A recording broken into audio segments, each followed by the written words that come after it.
L'abeille est indispensable à la sécurité alimentaire car c'est aujourd'hui le principal pollinisateur. 80% de la pollinisation nécessaire à la production agricole est assurée par l'abeille. Je m'appelle Thierry Dufresne, je suis président de l'Observatoire français d'apidologie que j'ai fondé il y a à peu près 4 ans, début 2014, pour agir pour la sauvegarde des abeilles et pour leur rôle indispensable dans la production agricole car c'est aujourd'hui reconnu, l'abeille est le principal insecte pollinisateur.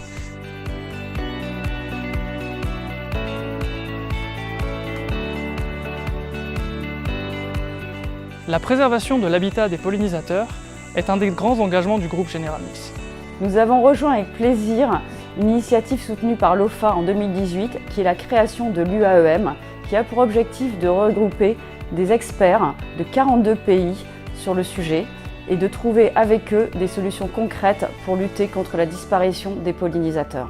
General Mills et Yoplait ont souhaité soutenir la campagne des fleurs pour des abeilles, qui est une initiative montée par l'Observatoire français d'apidologie. Donc l'ensemble de ces actions a conduit l'Observatoire français d'apidologie à créer le plus grand cheptel expérimental qui existe avec 1000 colonies, c'est près de 60 millions d'abeilles.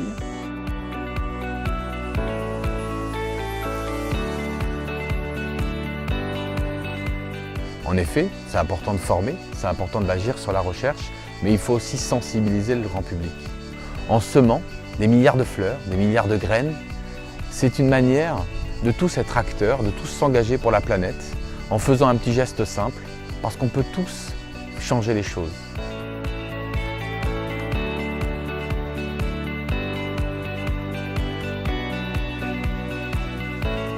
L'ensemble des collaborateurs General Mills Yoplait en France ont été invités à soutenir la cause des abeilles en s'associant à l'événement créé par l'OFA des fleurs pour les abeilles.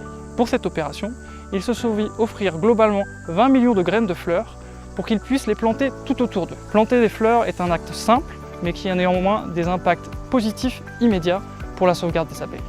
Grâce à ce soutien, nous avons la possibilité de pouvoir mettre en œuvre beaucoup de programmes de recherche qui, bien sûr, ont des actions directes sur la mortalité des abeilles, donc sur la diminution de cette mortalité,